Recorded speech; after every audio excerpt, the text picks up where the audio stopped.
इसके लिए play store से MMT एप्लीकेशन को इंस्टॉल कर लेना है। इंस्टॉल करके एक मोबाइल नंबर और OTP के थ्रू कंटिन्यू कर लेना है। उसके बाद आप इस प्रकार से इनके होम पेज के ऊपर आ जाओगे। यहाँ पे दोस्तों आपको फ्लाइट, होटल, हॉलीडे और ट्रेन, बस का ऑप्शन देखने को मिलेगा। तो यहाँ पे आपको ट्रेन और बस वाले ऑप्शन के ऊपर क्लिक करना है और अब आपको यहाँ पे ट्रेन और बस दो ऑप्शन मिलते हैं। यहाँ पे ट्रेन वाले ऑप्शन को क्लिक करना है और अब आप यहाँ पे देखिए, सबसे पहले तो बोला जा रहा है 150 रुपए का ऑफ मिलेगा अगर आप इस कूपन कोड को यूज करते हो। तो कोई बात नहीं, इस वीडियो में कूपन कोड भी यूज करके देख लेंगे कि क्या सच्चाई है, इसमें डिस्काउंट मिलता है या नहीं। खैर, टिकट बुक करने के लिए फ्रॉम और टू स्टेशन का नाम डालना है। तो जैसे कि मुझे टिकट चाहिए दीनदयाल उपाध्याय रेलवे स्टेशन से बनारस तक का, तो फ्रॉम में यहाँ पे डाल देता हूँ DDU। आप चाहे तो स्टेशन का कोड डाले या स्टेशन का नाम डाले, ठीक है। तो ये आ चुका है स्टेशन का नाम, इसे मैं सेलेक्ट कर लेता हूँ। अब यहाँ पे पूछ रहा है जाना कहाँ है, तो जाना है मुझे बनारस। तो यहाँ पे मैं स्टेशन का कोड डाल देता हूँ या फिर हम वाराणसी भी डालेंगे, जैसे कि BARAN। तो स्टेशन का नाम भी डाल करके यहाँ पे टिकट को बुक कर सकते हो। तो यहाँ पे दोनों स्टेशन का नाम डल चुका है। अब डेट पूछ रहा है किस डेट में आपको टिकट चाहिए। तो मान के चलो मुझे चाहिए टिकट 2 दिन बाद का, जैसे कि मुझे 14 नवंबर का टिकट चाहिए। तो इस डेट के ऊपर मैं क्लिक करता हूं। तो यहाँ पे डेट भी सेलेक्ट हो चुका है, स्टेशन का नाम भी डल चुका है। अब हम सर्च बटन के ऊपर क्लिक करेंगे। ओके, यहाँ पे फिर से कूपन कोड आ रहा है, लेकिन इस चीज को हम इग्नोर करेंगे क्योंकि दोस्तों ये सिर्फ कूपन कोड नहीं है, ये ट्रेवल गारंटी का फीचर्स है जिसे लेने के लिए एक्स्ट्रा पैसा भी हमें देना होता है। तो इस चीज को हम इग्नोर करेंगे और ये हमारे सामने सभी ट्रेन का लिस्ट खुल के आ चुका है जो इन दोनों स्टेशन के बीच में चलता है। लेकिन दोस्तों ये लिस्ट काफी लंबा चौड़ा भी हो सकता है आपके केसेस में। तो कभी भी किसी भी ट्रेन में टिकट बुक करने से पहले हमेशा 3 चीजें जरूर चेक करिएगा, जिसमें सबसे पहला चीज चेक करना है कि ट्रेन कितना देर में पहुंचा रहा है, ठीक है।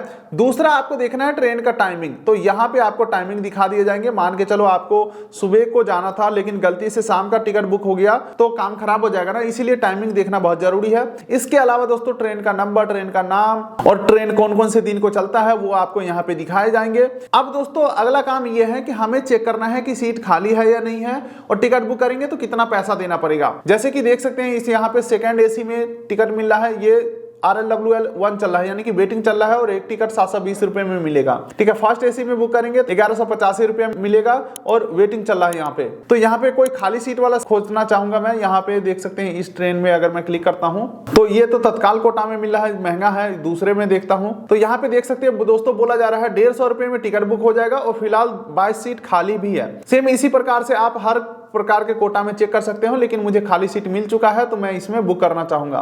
तो इसके ऊपर मैं क्लिक करता हूं। तो अब देखिए दोस्तों यहाँ पे सबसे पहला ऑप्शन आ रहा है बोर्डिंग पॉइंट चेंज करने का। बोर्डिंग पॉइंट चेंज करना उनके लिए जरूरी है जो मान के चलिए A स्टेशन से Z स्टेशन के लिए टिकट बुक कर रहे हैं, लेकिन उनको अगला स्टेशन किसी पे बैठना है, जैसे कि B या C, किसी स्टेशन के ऊपर बैठना है, यानी कि किसी अगले स्टेशन के ऊपर बैठना है। तो जो स्टेशन के ऊपर बैठेंगे वो बोर्डिंग स्टेशन होगा। तो मेरे केसेस में बदलने की कोई जरूरत नहीं है क्योंकि दोस्तों मैं जहां से टिकट बुक कर रहा हूं वहां से बैठूंगा भी, ठीक है।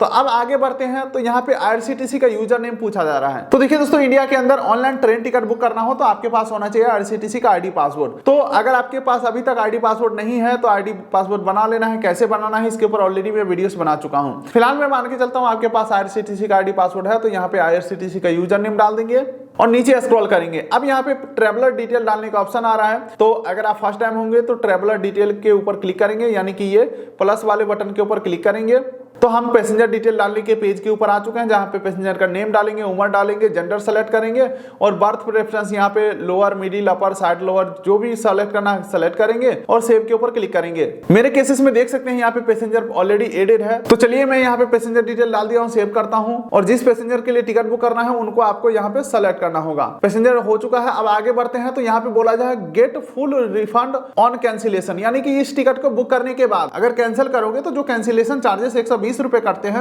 वो आपको नहीं देना होगा। इसके लिए एक्स्ट्रा 25 रुपया अभी टिकट बुकिंग के समय ही दे देना होगा। तो चलो इस टिकट को मैं सिर्फ आपको दिखाने के लिए बुक कर रहा हूं। एट द एंड हम इस टिकट को कैंसिल कर देंगे क्योंकि इसमें यात्रा में करने वाला नहीं हूं, ठीक है। तो मेरे लिए ये ऑप्शन फायदेमंद होगा। 120 रुपए कैंसिलेशन चार्जेस नहीं कटेंगे, फुल रिफंड हमें मिल जाएगा। तो इसको मैं सेलेक्ट कर लेता हूं। लेकिन ये एप्लीकेशन या वेबसाइट का कमाई करने का जरिया है, आप अपना फायदा देख के ही करिएगा। अब चलिए आगे बढ़ते हैं। तो यहाँ पे ऑफर एंड डिस्काउंट का ऑप्शन आ रहा है। तो यहाँ पे 150 रुपए वाला जो कूपन कोड चल रहा था ना, वो मैं अप्लाई करके देखता हूँ। कूपन कोड हमने डाल दिया, अप्लाई के ऊपर मैं क्लिक करता हूँ। अच्छा, यहाँ पे बोला जा रहा है पहली बार अगर आप बुक करते हो तो ही कूपन कोड वैलिड रहेंगे। देख लेना, अगर आप पहली बार कर रहे होगे तो अप्लाई करके देख लेना। अब दोस्तों कॉन्टैक्ट डिटेल डालने का ऑप्शन आ रहा है नीचे, तो चेंज बटन के ऊपर क्लिक करके, या अगर आप फर्स्ट टाइम होंगे तो ऐड बटन के ऊपर क्लिक करके ईमेल आईडी और मोबाइल नंबर डाल देना है ताकि टिकट का डिटेल आपके पास पहुंच जाए। अब नीचे स्क्रॉल करते हैं, एडिशनल प्रेफरेंस का ऑप्शन मिल जाता है, इसे आप चाहो तो इग्नोर भी कर सकते हो, और इसके अलावा जीएसटी इनपुट चाहिए तो जीएसटी डिटेल डाल सकते हो। तो चलिए मैं ऊपर का सारा डिटेल डाल दिया हूं, प्रोसीड टू पेमेंट के ऊपर हम क्लिक करते हैं। अब देखिए दोस्तों, इस पेज के ऊपर डिटेल को वेरीफाई कर लेना है, जैसे कि ट्रेन का नाम, नंबर, पैसेंजर का डिटेल, उम्र, जेंडर, सारा कुछ देख लेना है, स्टेशन का नाम वगैरह सब कुछ सही है। तो नीचे पे एंड बुक के ऊपर क्लिक करेंगे। अब देखिए दोस्तों, हम आ चुके हैं पेमेंट पेज के ऊपर। यहाँ पे किसी भी एक माध्यम से पेमेंट को करना है कंफर्म, तो यहाँ पे मैं यूपीआई से पेमेंट कंफर्म करना चाहूंगा, तो यूपीआई ऑप्शन को सिलेक्ट करते हैं और यहाँ पे पेटीएम से पेमेंट करता हूँ कंफर्म।